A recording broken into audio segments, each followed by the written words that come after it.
Assalamualaikum warahmatullahi wabarakatuh. Jadi ada bro yang tanya bagaimana sih kalau misalnya kita ngisi oli itu melebihi kapasitas. Sebenarnya kalau soal oli ini yang lebih penting itu adalah kalau kurang ya. Kalau kurang ini juga termasuk dalam masa pemakaian. Jadi selama kita pakai motor, selama motornya dipakai, itu oli nggak boleh kurang. Kalau lebih, biasanya efeknya bukan ke mesin. Jadi efeknya yang rusak bagian lain. Jadi nggak berfungsi dengan baik, jadi kena sabotase. Jadi kalau misalnya olinya berlebih, efek sampingnya terutama adalah bagian lain dari mesin yang kena sabotase. Selain mesin yang kena sabotase. Sebenarnya oli itu sudah diberi standar ya dari pabrikan. Walau kadang standar dari pabrikan ini tidak memperhitungkan kualitas dari oli. Jadi kualitas dari oli ini bisa jadi atau ya seringnya lebih rendah dari ekspektasi desainer kendaraan, motor atau mobil.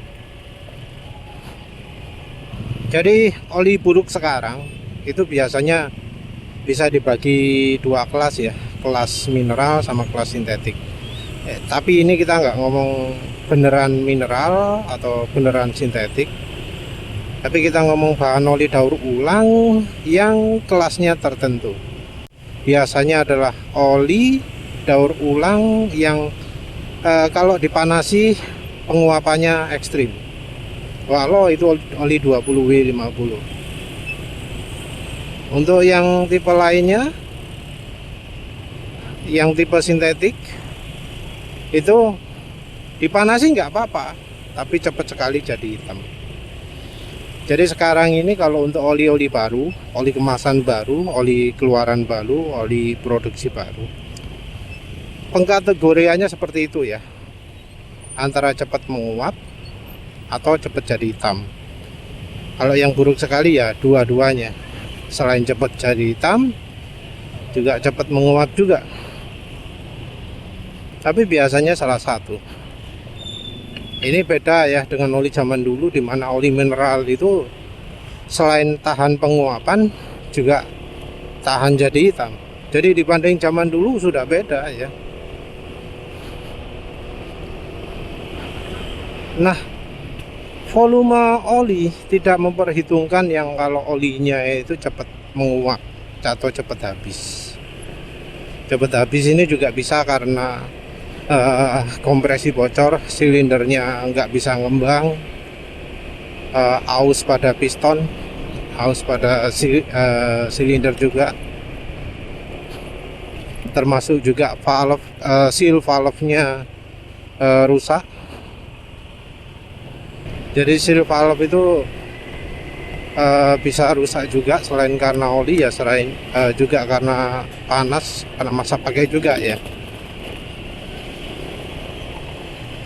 Desain sekarang juga kendaraan itu olinya jadi cepat habis, selain karena mesin dituntut untuk kompresi tinggi, tenaga tinggi, karena ya cc kecil dipaksa mengeluarkan tenaga besar. Ada yang pakai turbo juga.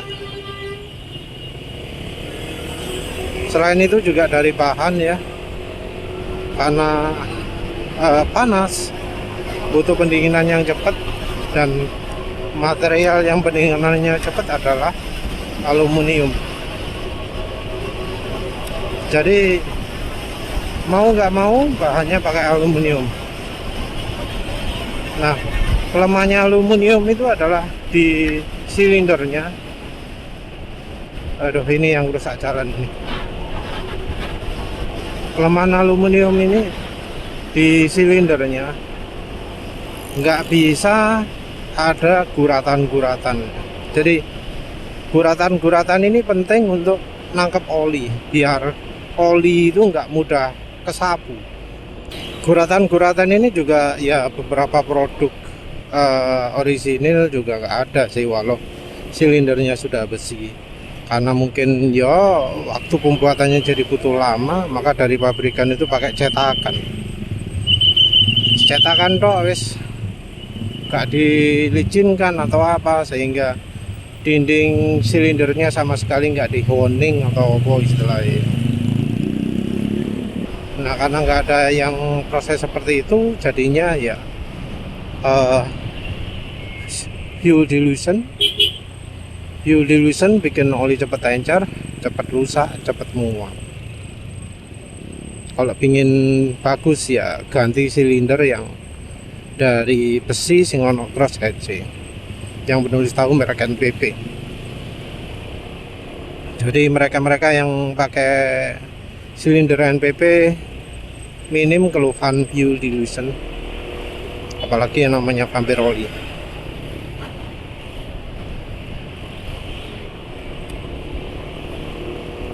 Balik lagi lah, karena oli itu cepat habis, kadang beberapa orang waktu awal itu ngisi full banyak, padahal ya harusnya yang namanya oli itu ya jangan dibuat banyak itu, tapi kalau misalnya berkurang ya ditambahi. Jadi harusnya perlu ada pembiasaan baru untuk nambahkan oli ketika oli itu habis. Tapi ya wes lah, beberapa orang menambahkan lebih dari yang ditunjukkan di pabrikan. Ada dua hal ya. Yang satu, cara drain itu sangat mempengaruhi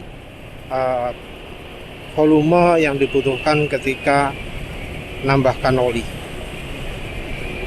Jadi penulis amati kan sering ya penulis pakai 800 ml, pakai 1 liter gitu ya. Pokoknya segitu olinya ya segitu yang tak masukkan. Kalau pakai 800 ml seringnya mepet, kurang dari dipstick. Jadi di dipsticknya itu minus. Kalau menurut penulis sih no problem ya, karena penulis bangsa pakainya pendek. Kalau 1 liter, nah itu baru full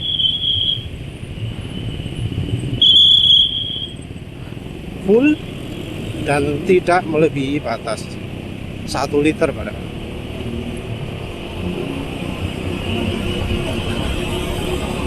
Dan ini tidak lepas dari cara penulis drain oli.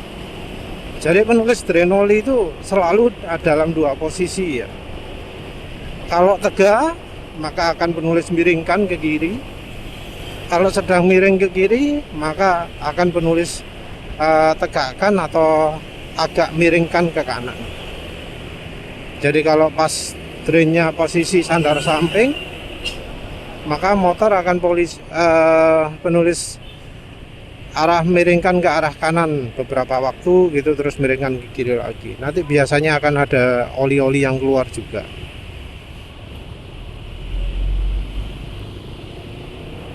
Begitu juga kalau drain oli ketika sandar tengah. Penulis saat dalam posisi sandar tengah itu akan miringkan kiri. Nah pada saat itu akan muncul lagi olinya.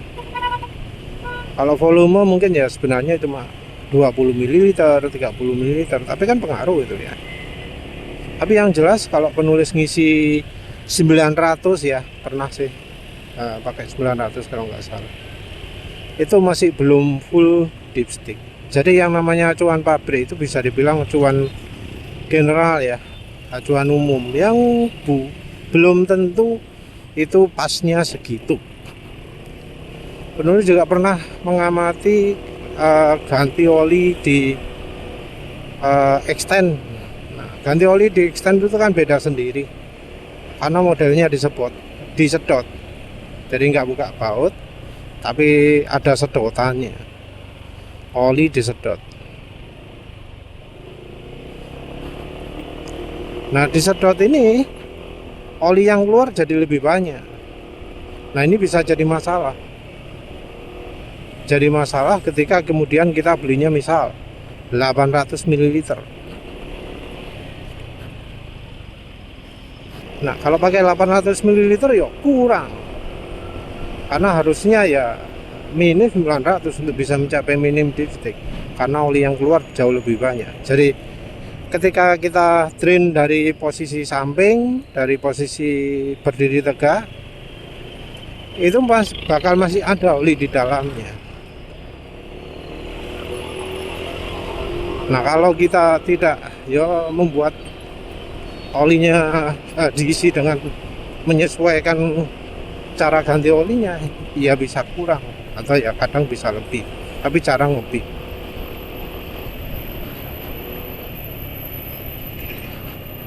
Nah, yang kedua, terus bagaimana kalau kita mengisikan oli itu dengan kondisi yang melebihi limit?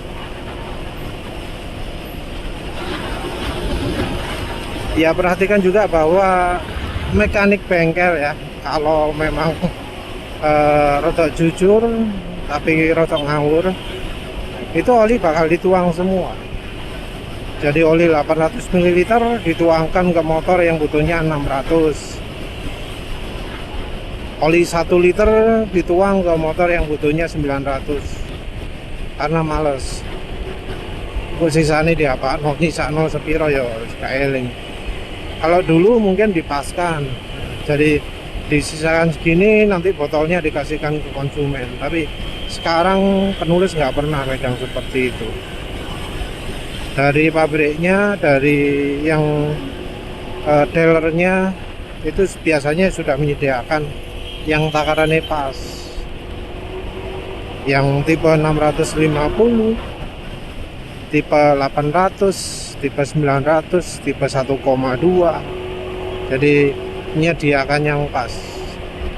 Nah, efek samping itu terutama yang paling parah ya kalau itu di motor matic. Jadi kalau misalnya motor matic penuhnya itu ada resiko luber ke CVT. Ini yang bikin masalah. Kalau di motor PP, motor lagi, kayaknya dibuang di jalan ya. Jadi ada oli berlebih gitu, bakal dibuang di jalan pada saat jalan gitu. Ya mungkin nggak akan bisa ngerasakan bedanya ya.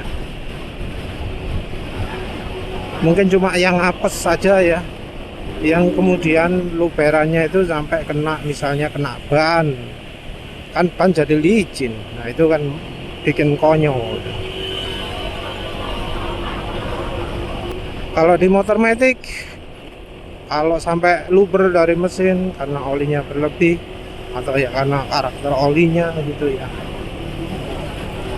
maka bagian CVT yang biasanya kena, karena biasanya lubernya ke filter dan posisi filternya di atas CVT. Ketika luber dari CVT itu akan lari ke bagian dalam CVT yang akhirnya membasahi belt, membasahi apa jenenge, rollernya, membasahi kampasnya, yang bisa membuat selip atau motor jadi sulit jalan atau enggak lancar. Kalau parah ya sampai muncul kerak. Ya ini tentu kalau kondisi agak kurang sempurna, karena di filter normalnya itu sudah ada drainasenya untuk membuang ya oli-oli atau air-air yang ada di dalam box filter.